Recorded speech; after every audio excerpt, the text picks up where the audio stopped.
kalau dipegang orang ini saya harus berdiri berjam-jam, nggak bisa istirahat dan lain sebagainya. 30 cm Pak, malu saya Pak.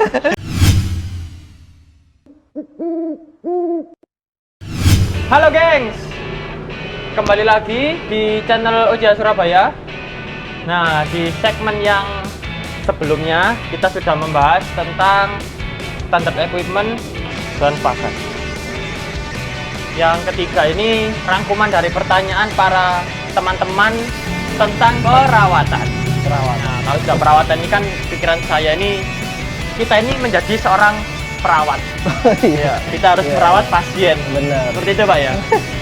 Jadi gimana sih Pak sebenarnya untuk merawat si burung yang cantik seperti ini itu? Oh iya. Pasien lah ini Pak kalau saya. Jadi selamat malam teman-teman OJA Surabaya. Balik lagi, yaitu kita akan membahas tentang cara perawatan burung hantu sendiri, cara perawatan partner kita masing-masing ya. Benar. Untuk partner sendiri, buat teman-teman yang belum tahu, sebaik dari ini dulu ya Pak ya, kita bahas dari bawah dulu. Dari bawah Ini sampai ke atas ya? Ini yang riskan karena teman-teman sering banget menggunakan versi yang tidak standar. Nggak standar. Nggak standar. Gimana Pak contoh yang nggak standar ini? Yang tidak standar adalah pers itu terlalu tinggi. Terlalu tinggi. Itu juga tidak baik ya untuk partner kita masing-masing. Karena pers yang terlalu tinggi itu, apalagi dengan tali yang sangat pendek, itu lebih sering partner menggantung. Jatuh, menggantung, nggak bisa naik. Akhirnya mati. Bener. Karena emang burung predator ini tuh beda ya sama burung paruh bengkok. Bener. Kalau paruh bengkok kan bisa dia pakai paruhnya, bisa paruh ya, naik dia. Kalau burung ini emang nggak bisa. Benar-benar. Jadi bisa mungkin persnya harus tinggi-tinggi. Jangan terlalu tinggi. Semaksimalnya adalah setengah meter atau 30 cm. Ya, 50 cm. 50 cm itu. 30 cm, Pak. Malu saya, Pak. 50 cm ya. Jadi untuk tingginya sendiri saya harap teman-teman juga bisa menyesuaikan. Kemudian tali juga jangan dilepas sepanjang-panjangnya atau sependek-pendeknya. Jadi harus sesuai. Jadi nanti teman-teman bisa ukur kalau dia misalkan jatuh ke bawah, dia bergerak atau ngejar hewan-hewan yang lewat di depan rumah atau gimana. Jadi pada saat dia ngejar, dia jatuh ke bawah, ini dia nggak menggantung.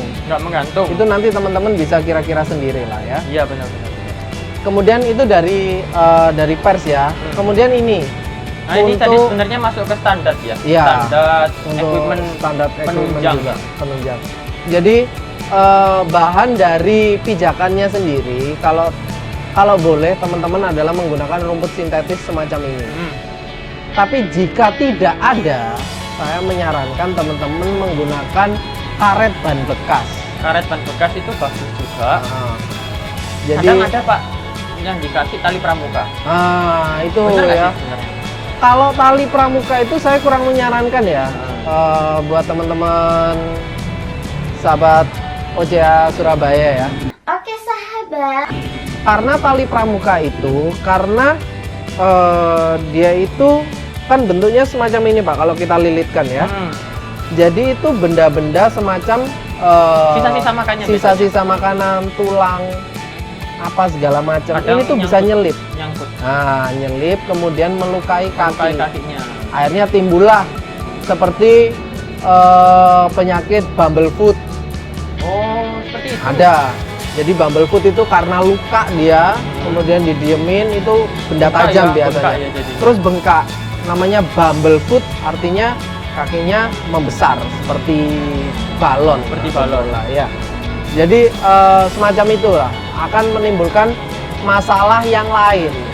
Jadi teman-teman kalau bisa menggunakan rumput sintetis yang paling disarankan. Kemudian yang kedua adalah kalau nggak ada memang benar-benar misalkan menggunakan ban bekas saja.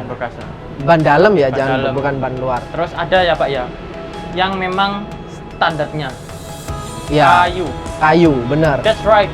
Jadi yang di atasnya lagi adalah Kayu. langsung kayu. Kayunya itu menggunakan kalau nggak kayu asem Mhm. itu bisa kayu jati. Kayu jati. Nah, jadi itu sekalian juga untuk partner-partner kita masing-masing itu mengasah paruhnya, langsung digesek ke kayunya Ya, ya. itu, atau mengasah dari cakarnya, kuku-kukunya itu Cakar tadi. Nah, itu langsung menggunakan kayu. Itu juga bagus ya. bagus. Apalagi Malah kalau kayu sangat asam baik. ini kan keset. Nah, yang lebih dijelaskan di buku-buku ensiklopedia yang kita baca itu adalah kayu asam. Kayu asam. Kayu asam. Terus juga sebenarnya untuk kayu ini relatif ya Pak ya sebenarnya ya. Karena di alam liar pun sebenarnya burung-burung semua burung ya, bukan cuma burung predator, tapi semua burung-burung yang terbang mereka pasti hinggap di dahan-dahan sama ranting-ranting pohon. Cuman kenapa sih kok kita pasti menyarankan untuk pakai kayu asam terus kayu jati? Karena memang di alam Umurnya liar lebih pun kuat juga. kita masih bisa menjumpai yang pertama. Oh. Yang kedua, kualitas kayunya juga Kualitas. bagus dan nggak mudah lapuk. Kalau misal kita pakai kayu dari dahan pohon mangga, Iya. terus atau Apalagi sengon sengon, itu licin, mudah lapuk Lapuk. juga. Nah, Jadi benar. pada saat dia mengasah malah kayunya Yang kalah. nyangkut ya. Kayunya itu ngikut belepotan gitu semua lah. jadinya. Iya. Jadi sebisa mungkin kenapa kok kita ini selalu menyarankannya itu harus pakai jati terus atau asam. Ya karena itu tadi kualitas kayunya memang diacungi jempol. Iya, beda. Jos. Terus ada lagi Pak selain dari standar equipmentnya tadi. Iya. Terus ini selain itu apa aja? Kayak dari pangkringan dan ini dan sebagainya. Nah, terus jangan lupa juga untuk perawatan sendiri, yaitu teman-teman juga harus memandikan burung ini ya. Nah, harus mandi teman-teman. Harus mandi Sejelek-jeleknya lah Pak. sejelek-jeleknya lah seminggu sekali. Seminggu sekali. Seminggu sekali itu sudah paling jelek. Untuk mandinya sendiri Gimana? Kalau untuk mandinya sendiri biasanya burung-burung macam ini nggak cuma burung hantu aja. Teman-teman juga bisa lihat burung-burung kicau itu. Teman-teman bisa menyediakan tempat air di bak atau bak. di apa. Nanti mereka biasanya akan masuk sendiri. masuk sendiri ya Pak? Iya. Jadi dia membersihkan Membersihkan bulu-bulunya, tubuh. membersihkan tubuhnya. Jangan pernah menggunakan sampo orang. Sampo orang, sampo Sampo kucing, anjing dan sebagainya. Nah itu jangan, karena beda. Nanti Rusak ini bulu. teman-teman bisa lihat juga pada saat dia selesai mandi, bulunya akan mereka rapikan. Nah dirapikan itu menggunakan paruh. Paruh Nah sedikit banyak air itu masuk ke ke ini bagian paruh-paruhnya dia. Ke Kok bagian paruhnya dia? paruh. Sela-sela bulu. Paruhnya nanti masuk juga ke- pada saat dia gigit kan dia masuk ke paruhnya itu tadi. Jadi kayak nyisir sendiri. Ya, jadi Dia itu juga bersolek. yang apa ya, yang kurang disarankan jika menggunakan sampo-sampo punyanya kita atau sampo-sampo kucing, sampo anjing itu Juga nggak baik. juga nggak Karena baik. memang itu kan untuk rambut bukan Iya. buat bulu. Sedangkan ini kan bulu ya Pak ya. Bulu benar. Terus Jadi nanti harus dibedakan antara bulu sama rambut ya. Terus kalau misalkan nggak mau masuk nih, nggak mau Nah ini masuk. biasanya seringnya ini kasusnya itu kita sudah berbagai cara mereka nggak mau turun. Nggak mau turun. Itu bisa menggunakan alat penyemprot semprotan yang buat burung ya biasanya. Itu tapi untuk agak ngebir gitu ya. kadar tembakannya itu yang dia itu Nyebar. Nah benar, yang dia itu nyebar. Jadi juga nggak langsung nembak ke bulu-bulunya ini tadi. Jadi biar kayak basah Iya, hujan-hujan benar. gitu ya. Kemudian setelah dimandikan, harap teman-teman juga langsung dijemur. Bisa Di- mungkin diangin-anginkan istilahnya. benar diangin-anginkan. Karena dijemur sendiri tidak direkomendasikan burung hantu yang pure nocturnal untuk benar. dijemur di bawah matahari langsung. Itu Sinar emang nggak matahari boleh. langsung itu sangat riskan banget teman-teman. Kita bisa lihat burung hantu itu pure nocturnal itu dari mata ya. Dari mata ini kan hitam. Hitam. Jadi kalau yang hitam ini memang mereka pure nocturnal. Jadi dan beraktivitasnya memang hanya di malam hari. Sensitif cahaya Sensitif banget. sekali, benar-benar. Mereka sangat Jadi sensitif. untuk penjemuran burung-burung pure nocturnal macam ini, yaitu di bawah tempat yang rindang. di bawah tempat yang rindang, di bawah ya kayak di bawah pohon bisa, Bawah pohon atau gimana enaknya? genteng-genteng lah ya. Pokoknya intinya tidak kena matahari langsung. Oke, sip. Dia dapat panasnya, dia Dapat panas dan angin ya yang iya, penting kan, karena buat dia nggak ngeringkan ini penting toh. untuk dapat sinarnya. Heeh. Karena sinarnya itu yang membahayakan untuk burung itu sendiri ya. Jadi nanti teman-teman bisa lihat apakah matanya berwarna hitam, apa warnanya berwarna kuning dan hitam, atau warnanya berwarna oranye.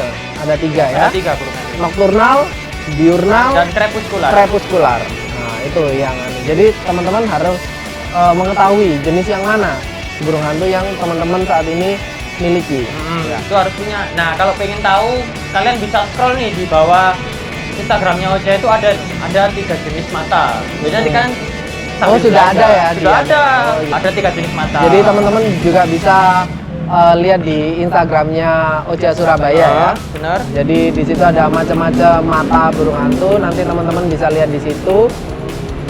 Kemudian untuk ini Yang sendiri. berikutnya ini, Pak. Kalau mata itu nanti Iya, aja. iya. Kita bahas di lain segmen aja. Oh boleh. Untuk tadi kan kita udah bahas ini di segmen-segmen sebelumnya. Kita kan tadi bahas tentang standar equipment-nya. Ya. Sekarang kita membahas tentang tadi kan kita bahas makan ini. Iya. Makan yang paling baik buat burung hantu ini kapan? Untuk makan yang paling baik ya. Untuk makan yang paling baik kita lihat lagi itu tadi ya. Di warna mata itu mempengaruhi dia hidup. Dia aktif. Dia aktif Kalau kapan? itu pasti hidup. Iya, iya. Iya loh. Maaf ya. Jadi dia aktif itu kapan? Kalau misalkan yang matanya kuning, dia diurnal itu dia bisa hidup, dia bisa berburu di siang hari. Makanannya juga. Pagi juga dia bisa. Kemudian untuk yang crepuscular atau yang bermata oranye itu biasanya di hari senja. Kemudian hingga malam ya. Di senja hingga malam. Nah, jadi dari situ teman-teman juga bisa tahu kapan makan yang tepat untuk burung hantu. Jangan sampai burung hantunya nocturnal, teman-teman kasih makan pagi atau siang.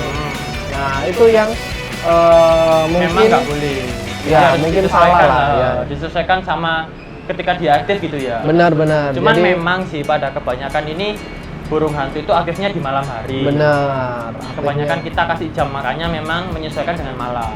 Tapi tidak menutup kemungkinan untuk yang jenis-jenis diurnal sama crepuscular ini bolehlah kita kasih makan Boleh. sesuai dengan aktifnya dia gitu ya. Iya, jangan sampai teman-teman ngasih makan nih strik selo dikasih makan siang-siang. Oh, jangan. Gitu. Di bawah terik matahari lagi. Waduh. Itu sangat-sangat mengkhawatirkan lah untuk partner teman-teman. Terus ini yang terakhir ini, Pak. Ya. Tadi kan kita udah bahas tentang standarnya. Ya. Makan udah. Ya. Terus dari perawatan mandi juga harus. Jam makan oke. Ada satu hal yang memang teman-teman ini harus tahu. Apa itu, Pak? Apa, Pak? Bapak ini, Pak. Iya. Bapak ini guru saya loh. Iya. Sekarang tanya ke saya. Apa ini yang kurang satu lagi? Kalau saya pribadi, kita kan sudah pelihara mereka, sudah tahu nih standarnya apa aja. Terus makanannya apa aja. Cara merawat darahnya gimana. Ada satu hal yang harus kita ketahui. Manning, PDKT atau pendekatan kepada partner kita. Bener nggak sih? Jadi contohnya itu gini teman-teman. Nah, ayo Pluto, sini. Nah, jadi buat teman-teman, kan kalian ini udah tahu nih, kalau kita udah punya standarnya nih, mulai dari glove, terus kita juga punya swivel, kita pakai jasnya yang paracord, anklet juga ada, pers punya, kita sudah tahu apa yang akan dikasihkan makan ke dia. Yang paling penting adalah kita harus melakukan pendekatan. Kita ajak dia senang-senang. Bener nggak sih Pak? Benar. Gimana sih manning itu yang bener sebenarnya? Untuk manning sendiri ya, manning itu lebih pada dimanusiakan ya Pak ya. Manning itu kan kata kerja dari kata dasarnya manusia, man. Manusia. Jadi ditambahi kata kerja Kata kerja ing, jadinya dimanusiakan. dimanusiakan. Sebenarnya dimanusiakannya seperti apa? Dimanusiakan artinya yaitu dia lebih pada tahu keseharian kita, tahu kita sebagai si bitnya, partner. Iya, sebagai apa ya? Iya, partner ya. Sebagai partnernya mereka ya. Dan terus manning yang berlebihan juga nggak baik. Nggak baik. Manning hingga 4 jam, 4 jam. 5 jam. Dari Bahkan sore ketemu pagi, nah itu yang nggak itu boleh. juga Iya. itu juga nggak baik. Karena itu akan buang-buang waktu kita. buang-buang juga waktu, kerja. kemudian juga malah membuat burung ini menjadi tidak nyaman. Benar. Ya Partner parno ini akhirnya sama kita. Gak nyaman, malah menjadi lebih takut sama kita. Waduh, kalau dipegang orang ini saya harus berdiri berjam-jam, gak bisa istirahat dan lain sebagainya. Makin parno nanti dia. Nah, jadi mereka makin takut. Untuk manning adalah sebaik-baiknya itu tidak lebih dari 1 jam. 1 jam itu cukup sebenarnya ya. Cukup, sangat cukup. Itu sudah lebih dari cukup lah untuk manning sendiri. Kemudian untuk manning awal yaitu burung jangan langsung dipertemukan oleh orang banyak halayak umum. Jadi kasih waktu berdua dulu, kemudian nanti dilanjutkan tambah lagi ketemu dengan orang lain di rumah. Itu memberikan isyarat bahwa manusia itu nggak berbahaya. nggak berbahaya, benar. Manusia itu nggak berbahaya untuk mereka. Jadi semacam itu untuk manning. Jadi nggak usah terlalu ekstrim yang manningnya harus Edan-edanan Iya. seperti itu. Jadi cukup karena kan kita ini kan hobi ya.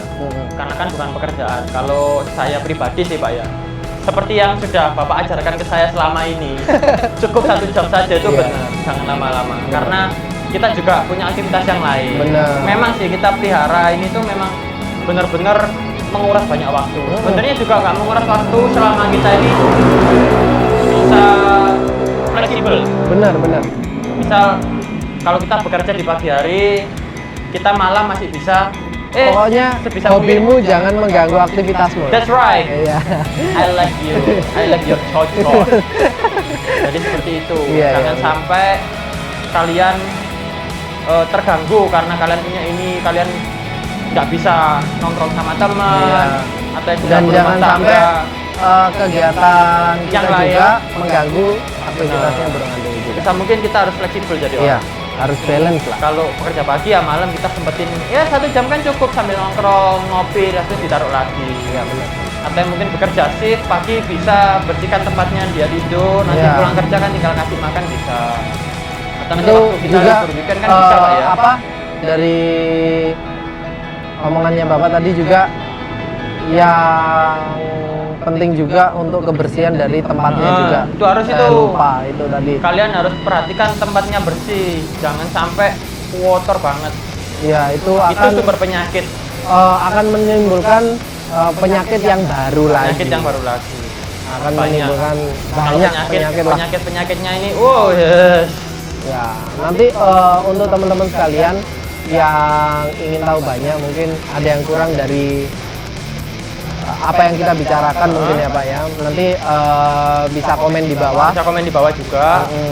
Untuk yang mau tanya lebih dalam lagi atau bisa lewat IG-nya IG-nya Oja. OJH di @OJH_Surabaya. Kalian bisa DM di situ.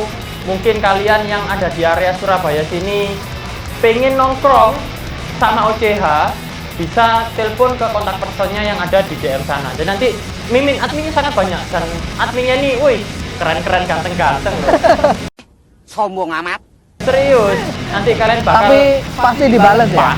Pasti dibales ya. ya. Oh iya iya. pas respon. Oh iya iya iya. Jadi nanti kalian akan dapat tanggapan, misal nanti mau ikut kopdar sama OJH. Boleh. Kalian bisa datang. Bisa datang. Kontak Di- adminnya di mana? Di biasanya kita di Taman Bambu Runcing, Pak. Oh, tapi selama Selama corona corona ini kita cuti, Pak. cuti ya. Jadi kegiatan pekerjaan kita kopdar ini cuti dulu. Oh, gitu. Jadi kita hanya sebatas komunikasi Iya, biasa. iya. Oke. Kayaknya cukup ya Pak ya. Mulai Cukup. dari tadi kita segmen pertama udah bahas standar equipment-nya. Terus juga segmen kedua kita udah bahas Makanannya. makanan dia apa aja. Segmen yang ketiga kayaknya udah sangat jelas banget ya. Mulai dari perawatannya, tempatnya harus bersih, dia harus mandi, kita harus manning dia, terus kasih makannya harus tahu jamnya, terus makanannya apa aja itu. Kayaknya udah cukup. Buat yang pertanyaannya teman-temannya nggak bisa kami jawab, kami mohon maaf ya sebesar-besarnya banget. Bukan karena kami ini nggak mau menjawab, tapi karena memang keterbatasan waktu dan juga karena miliaran pertanyaan kalian itu. Ya, jadi kan kita nggak bisa jawab satu-satu. Ya mungkin bisa DM Bisa IG-nya. DM atau datang ke Taman Bambu Runcing kalau COVID ini sudah selesai. Benar. Lebih enak kalau kita ngopi bareng. Benar. Oke, sampai jumpa di episode-episode yang selanjutnya. Sebelumnya. Ya, yang selanjutnya. Tetap seperti biasa. Like, komen, subscribe, dan share. Iku sakarepmu.